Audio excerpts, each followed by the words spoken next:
ओम गण गणपते नमः. श्री स्वामी समर्थ. श्री गुरुदेव दत्त. आज आपण ओम नमो सिद्धी विनायकाय सर्व कार्य प्रसिद्धये स्वाहा या मंत्राचे श्रवण करणार आहोत. हा मंत्र सिद्धिविनायक गणपतींना अर्पण केलेला एक अत्यंत प्रभावी आणि दुर्लभ मंत्र आहे. यामध्ये सर्व कार्य प्रसिद्धे हा शब्द आहे, म्हणजे जीवनातील प्रत्येक काम यशस्वी सिद्ध आणि पूर्णत्वाला नेण्यासाठी गणपतीची कृपा मिळवणारा मंत्र आहे. या मंत्राचा जप केल्याने अडकलेली कामे मार्गी लागतात, अशक्य वाटणाऱ्या गोष्टी सहज शक्य होतात. गणपतीला विघ्नहर्ता म्हटले जाते. हा मंत्र म्हणतात अदृश्य अडथळे, त्रास, संकटे दूर होतात. मंत्रातील प्रसिद्धे या शक्ती शब्दामुळे घरात धनलाभ, सुखशांती, कीर्ती व ऐश्वर्य वाढते. जपामुळे मनातील भीती नष्ट होते, आत्मविश्वास प्रबळ होतो आणि प्रत्येक क्षेत्रात विजय प्राप्त होतो. लग्न, गृहप्रवेश, नवे काम सुरू करताना हा मंत्र जपल्यास सर्व मंगल कार्य निर्विघ्न पार पडतात. मंत्र आहे ज्यामुळे आयुष्यभरातील अडथळे एका क्षणात दूर होतात. जिथे हा मंत्र आहे तिथे अपयश जवळ येऊ शकत नाही. फक्त काही क्षण ऐका आणि गणपती बाप्पाची अद्भुत कृपा अनुभवून घ्या. चला तर मग या मंत्राची अनुभूती आलेली एक कथा आपण श्रवण करूयात. एकदा प्राचीन काळी एक साधू अत्यंत तपस्वी पण गरिबी जगत होता. त्याला जीवनात एकही कार्य सिद्ध होत नव्हते. कितीही प्रयत्न केले तरी त्याची यज्ञ, याज्ञा, विद्या, अभ्यास, नवे उपक्रम सर्व काही अर्धवट राहायचे. तो निराश होऊन कैलासावर गेला आणि भगवान शिव पार्वतीच्या शरण गेला. त्याने रडत रडत आपले दुःख सांगितले. देवा, माझ्या आयुष्यातील एकही कार्य पूर्ण होत नाही. मी कितीही प्रयत्न केला तरी प्रत्येक गोष्ट मध्येच थांबते. यावर काही उपाय आहे का? माता पार्वती स्मित हास्य करत म्हणाल्या, बाळा, तुझ्या मार्गातील सर्व अडथळे दूर करणारा, कार्यसिद्धी देणारा एकच देव आहे, माझा पुत्र गणेश, सिद्धिविनायक. त्यावेळी शिवशंकरांनी त्यांना एक गुप्त मंत्र दिला. ओम नमो सिद्धिविनायकाय सर्व कार्य प्रसिद्धये स्वाहा. साधूने अखंड श्रद्धेने या मंत्राचा जप सुरू केला. काही दिवसातच त्याचे अडलेले यज्ञ यशस्वी झाले. लोक त्याला मान सन्मान देऊ लागले. घरात धनधान्य आले आणि त्याचे आयुष्य पूर्णतः बदलले. तेव्हापासून हा मंत्र सर्व कार्य सिद्ध करणारा मंत्र म्हणून ओळखला जाऊ लागला. ही कथा आपल्याला सांगते की गणपती बाप्पावर पूर्ण श्रद्धा ठेवून या मंत्राचा जप केला तर जीवनातील प्रत्येक काम निर्विघ्न पार पडते, यश नक्की मिळते आणि घरात शांती, समृद्धी व कीर्ती मिळते.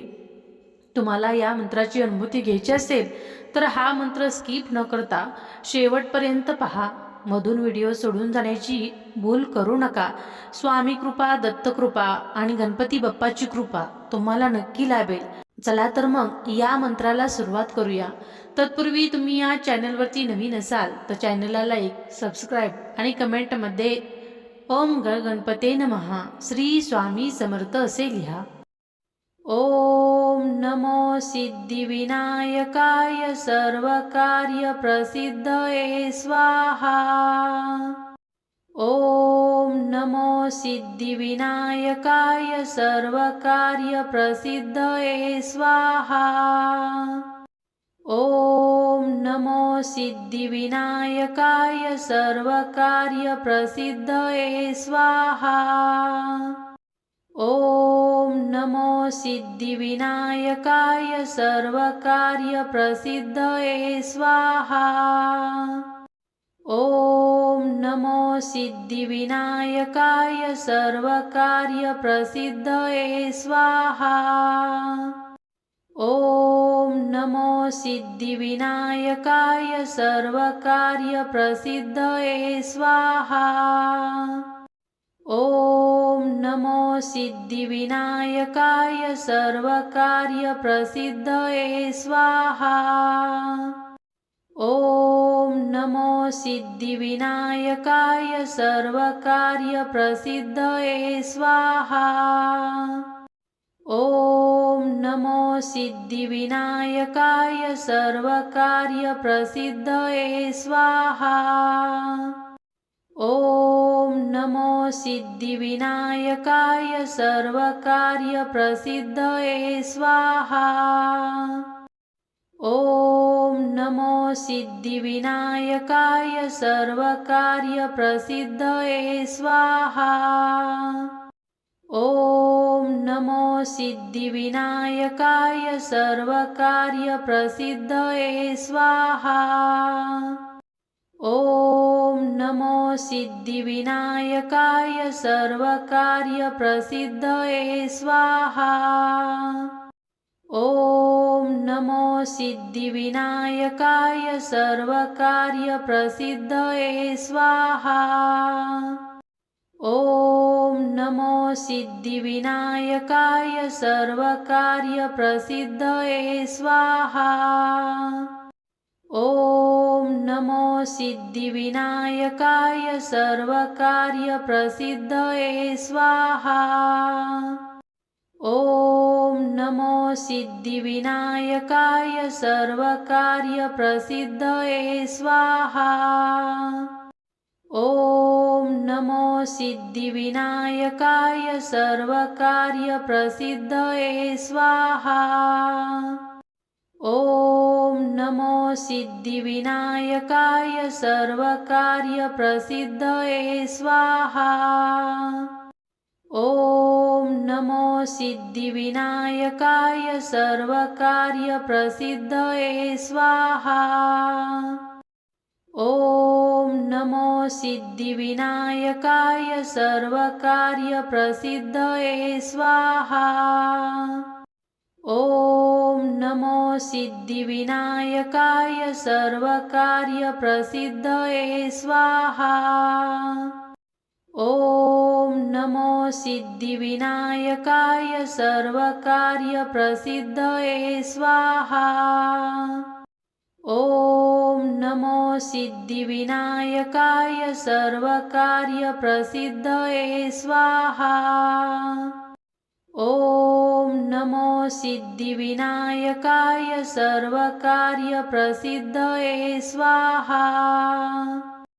ॐ नमो सिद्धिविनायकाय सर्वकार्यप्रसिद्धये स्वाहा। ॐ नमो सिद्धिविनायकाय सर्वकार्यप्रसिद्धये स्वाहा। ॐ नमो सिद्धिविनायकाय सर्वकार्यप्रसिद्धये स्वाहा। ॐ नमो सिद्धिविनायकाय सर्वकार्यप्रसिद्धये स्वाहा। ॐ नमो सिद्धिविनायकाय सर्वकार्यप्रसिद्धये स्वाहा। ॐ नमो सिद्धिविनायकाय सर्वकार्यप्रसिद्धये स्वाहा। ॐ नमो सिद्धिविनायकाय सर्वकार्यप्रसिद्धये स्वाहा। ॐ नमो सिद्धिविनायकाय सर्वकार्यप्रसिद्धये स्वाहा। ॐ नमो सिद्धिविनायकाय सर्वकार्यप्रसिद्धये स्वाहा। ॐ नमो सिद्धिविनायकाय सर्वकार्यप्रसिद्धये स्वाहा। ॐ नमो सिद्धिविनायकाय सर्वकार्यप्रसिद्धये स्वाहा। ॐ नमो सिद्धिविनायकाय सर्वकार्यप्रसिद्धये स्वाहा। ॐ नमो सिद्धिविनायकाय सर्वकार्यप्रसिद्धये स्वाहा। ॐ नमो सिद्धिविनायकाय सर्वकार्यप्रसिद्धये स्वाहा। ॐ नमो सिद्धिविनायकाय सर्वकार्यप्रसिद्धये स्वाहा। ॐ नमो सिद्धिविनायकाय सर्वकार्यप्रसिद्धये स्वाहा। ॐ नमो सिद्धिविनायकाय सर्वकार्यप्रसिद्धये स्वाहा। ॐ नमो सिद्धिविनायकाय सर्वकार्यप्रसिद्धये स्वाहा। ॐ नमो सिद्धिविनायकाय सर्वकार्यप्रसिद्धये स्वाहा। ॐ नमो सिद्धिविनायकाय सर्वकार्यप्रसिद्धये स्वाहा। ॐ नमो सिद्धिविनायकाय सर्वकार्यप्रसिद्धये स्वाहा। ॐ नमो सिद्धिविनायकाय सर्वकार्यप्रसिद्धये स्वाहा। ॐ नमो सिद्धिविनायकाय सर्वकार्यप्रसिद्धये स्वाहा। ॐ नमो सिद्धिविनायकाय सर्वकार्यप्रसिद्धये स्वाहा। ॐ नमो सिद्धिविनायकाय सर्वकार्यप्रसिद्धये स्वाहा। ॐ नमो सिद्धिविनायकाय सर्वकार्यप्रसिद्धये स्वाहा। ॐ नमो सिद्धिविनायकाय सर्वकार्यप्रसिद्धये स्वाहा। ॐ नमो सिद्धिविनायकाय सर्वकार्यप्रसिद्धये स्वाहा। ॐ नमो सिद्धिविनायकाय सर्वकार्यप्रसिद्धये स्वाहा। ॐ नमो सिद्धिविनायकाय सर्वकार्यप्रसिद्धये स्वाहा। ॐ नमो सिद्धिविनायकाय सर्वकार्यप्रसिद्धये स्वाहा। ॐ नमो सिद्धिविनायकाय सर्वकार्यप्रसिद्धये स्वाहा। ॐ नमो सिद्धिविनायकाय सर्वकार्यप्रसिद्धये स्वाहा। ॐ नमो सिद्धिविनायकाय सर्वकार्यप्रसिद्धये स्वाहा। ॐ नमो सिद्धिविनायकाय सर्वकार्यप्रसिद्धये स्वाहा। ॐ नमो सिद्धिविनायकाय सर्वकार्यप्रसिद्धये स्वाहा। ॐ नमो सिद्धिविनायकाय सर्वकार्यप्रसिद्धये स्वाहा। ॐ नमो सिद्धिविनायकाय सर्वकार्यप्रसिद्धये स्वाहा। ॐ नमो सिद्धिविनायकाय सर्वकार्यप्रसिद्धये स्वाहा। ॐ नमो सिद्धिविनायकाय सर्वकार्यप्रसिद्धये स्वाहा। ॐ नमो सिद्धिविनायकाय सर्वकार्यप्रसिद्धये स्वाहा। ॐ नमो सिद्धिविनायकाय सर्वकार्यप्रसिद्धये स्वाहा। ॐ नमो सिद्धिविनायकाय सर्वकार्यप्रसिद्धये स्वाहा। ॐ नमो सिद्धिविनायकाय सर्वकार्यप्रसिद्धये स्वाहा। ॐ नमो सिद्धिविनायकाय सर्वकार्यप्रसिद्धये स्वाहा। ॐ नमो सिद्धिविनायकाय सर्वकार्यप्रसिद्धये स्वाहा। ॐ नमो सिद्धिविनायकाय सर्वकार्यप्रसिद्धये स्वाहा। ॐ नमो सिद्धिविनायकाय सर्वकार्यप्रसिद्धये स्वाहा। ॐ नमो सिद्धिविनायकाय सर्वकार्यप्रसिद्धये स्वाहा। ॐ नमो सिद्धिविनायकाय सर्वकार्यप्रसिद्धये स्वाहा। ॐ नमो सिद्धिविनायकाय सर्वकार्यप्रसिद्धये स्वाहा। ॐ नमो सिद्धिविनायकाय सर्वकार्यप्रसिद्धये स्वाहा। ॐ नमो सिद्धिविनायकाय सर्वकार्यप्रसिद्धये स्वाहा। ॐ नमो सिद्धिविनायकाय सर्वकार्यप्रसिद्धये स्वाहा। ॐ नमो सिद्धिविनायकाय सर्वकार्यप्रसिद्धये स्वाहा। ॐ नमो सिद्धिविनायकाय सर्वकार्यप्रसिद्धये स्वाहा। ॐ नमो सिद्धिविनायकाय सर्वकार्यप्रसिद्धये स्वाहा। ॐ नमो सिद्धिविनायकाय सर्वकार्यप्रसिद्धये स्वाहा।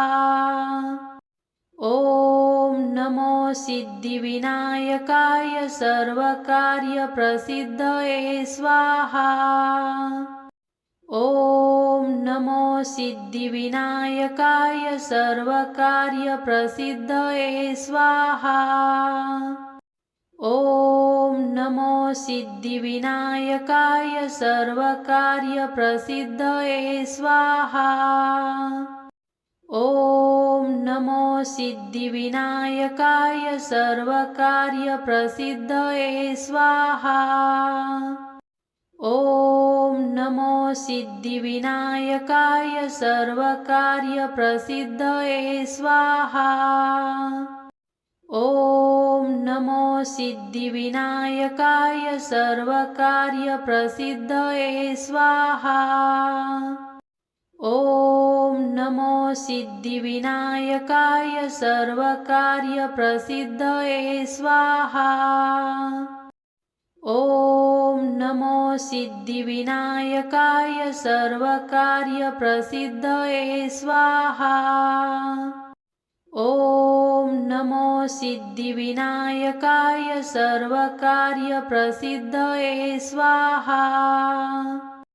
ॐ नमो सिद्धिविनायकाय सर्वकार्यप्रसिद्धये स्वाहा। ॐ नमो सिद्धिविनायकाय सर्वकार्यप्रसिद्धये स्वाहा। ॐ नमो सिद्धिविनायकाय सर्वकार्यप्रसिद्धये स्वाहा। ॐ नमो सिद्धिविनायकाय सर्वकार्यप्रसिद्धये स्वाहा। ॐ नमो सिद्धिविनायकाय सर्वकार्यप्रसिद्धये स्वाहा। ॐ नमो सिद्धिविनायकाय सर्वकार्यप्रसिद्धये स्वाहा। ॐ नमो सिद्धिविनायकाय सर्वकार्यप्रसिद्धये स्वाहा। ॐ नमो सिद्धिविनायकाय सर्वकार्यप्रसिद्धये स्वाहा। ॐ नमो सिद्धिविनायकाय सर्वकार्यप्रसिद्धये स्वाहा। ॐ नमो सिद्धिविनायकाय सर्वकार्यप्रसिद्धये स्वाहा। ॐ नमो सिद्धिविनायकाय सर्वकार्यप्रसिद्धये स्वाहा। ॐ नमो सिद्धिविनायकाय सर्वकार्यप्रसिद्धये स्वाहा। ॐ नमो सिद्धिविनायकाय सर्वकार्यप्रसिद्धये स्वाहा। ॐ नमो सिद्धिविनायकाय सर्वकार्यप्रसिद्धये स्वाहा। ॐ नमो सिद्धिविनायकाय सर्वकार्यप्रसिद्धये स्वाहा। ॐ नमो सिद्धिविनायकाय सर्वकार्यप्रसिद्धये स्वाहा। ॐ नमो सिद्धिविनायकाय सर्वकार्यप्रसिद्धये स्वाहा। ॐ नमो सिद्धिविनायकाय सर्वकार्यप्रसिद्धये स्वाहा।